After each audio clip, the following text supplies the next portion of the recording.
Welcome back, everyone. Thank you so much for joining us. My name is Sibulele Sipaca Nomganga, and I am your presenter and host for SATEC Women this month of August. We are celebrating women who are doing incredible work in South Africa, in the region, and around the world. And we're having vital conversations about policy changes and how it affects women and girls around the world, but also we're talking about balancing of our roles. What are these roles?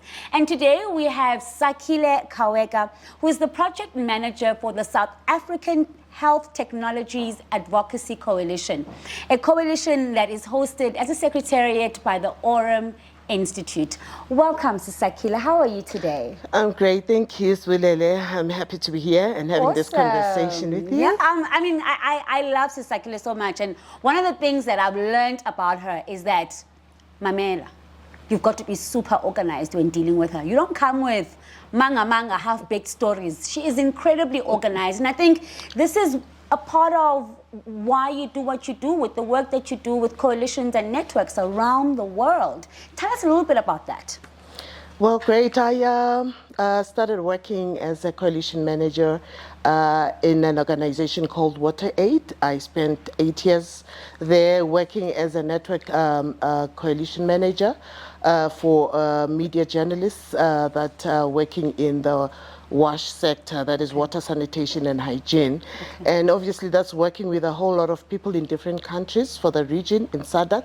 And it needed us to really work and coordinate the work at regional level, and that meant a lot of organizing and ensuring that you inform people on time, you organize things on time. So I guess that skill of being organized came up from there. And then moving to PATH, I also had to start managing the SATEC coalition, which I still do right now, and I'm really enjoying the work there, as it entails a whole lot of organizing of activities, a lot of communication and planning and working with the different organizations. So I guess that's part of the work. It just trains you to be that. So your work has got to do a lot with juggling, juggling of people, of organizations, of interests, making sure that everybody's interests are heard and are put on the table.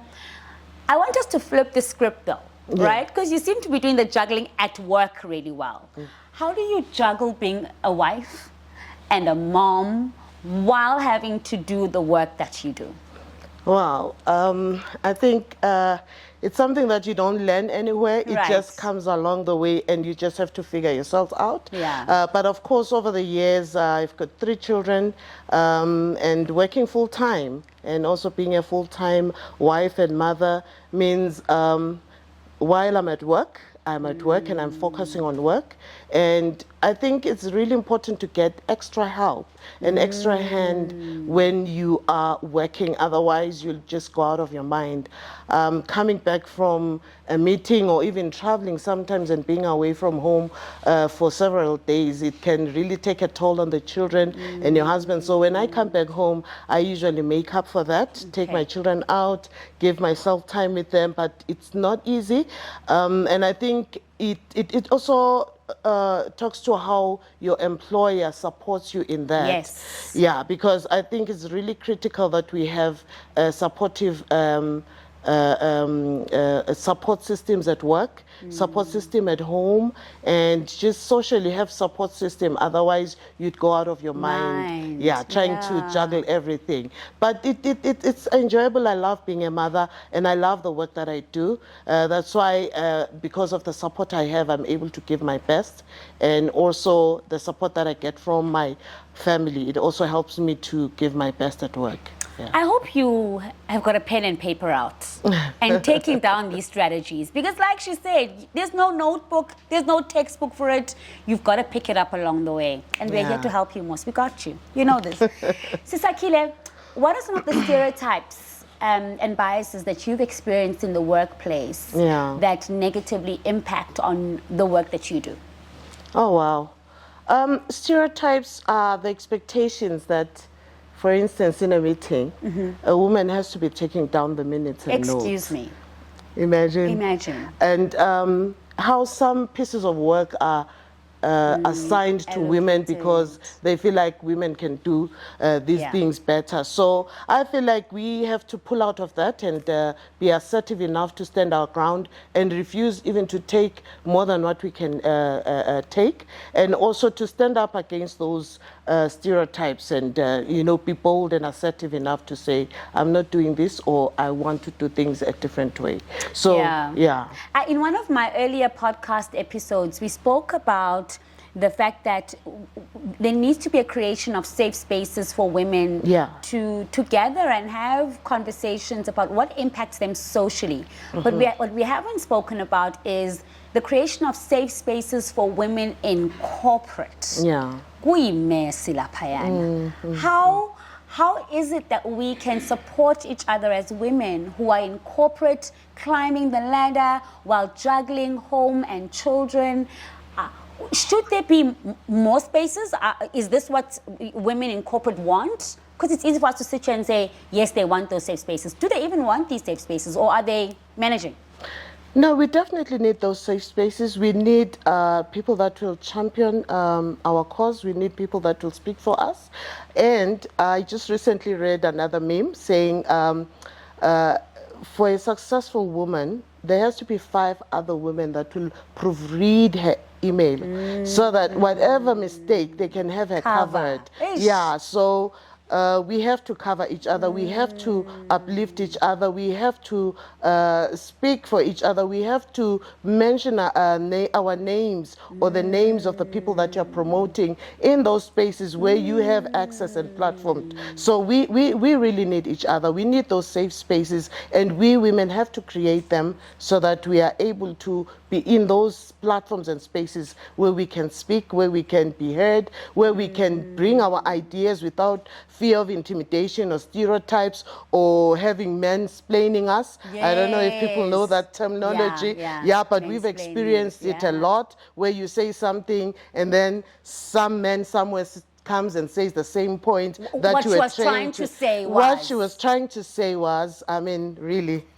So why was it important for you to lend your voice today here on SATEC Women Podcast? I think that's the same reason. I actually thought maybe I should allow the other SATEC women, but I thought really, we women, what we tend to do is to step back because of fear of like we are showing off or we're just being forward.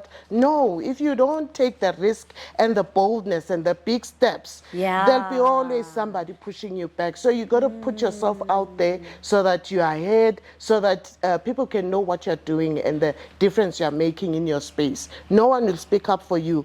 Somebody has to push you up. You have to push yourself up. So Sakhile, in closing, what advice would you give women who are trying to find the balance and the harmony between personal and their professional roles? I believe it starts with the structures in the workplace. They have to be flexible and allow women to be themselves. The expectation that women are superheroes. You get at home, you're cooking, you're doing homeworks for the children, and then at the same time you're supposed to compete at the same level with a man who is there until 10 o'clock. You can't do that. But if those spaces are created for women to flexibility, and also women also have to make plan, have a plan. Don't sit there and think things are just going to happen. Have a plan, have a support. If you need to hire someone, hire someone. If you need to take care of yourself and take time out, do so, but take care of yourself. I think that's very, very critical, and what I've learned over the years. Take care of yourself. Thank you so much, Sister Sakhile, for joining us today. We stand on the shoulders of giants, and as a young woman presenting the show today, somebody said my name somewhere and somebody said yes. And that is why we really need the message that Sister Sakhile was speaking about today to resonate with each and every one of us. Who would have known I would have been a podcast presenter today, but it's because somebody believed in me when I didn't believe in myself. Thank you so much for joining us. See you next time. Bye. Lovely.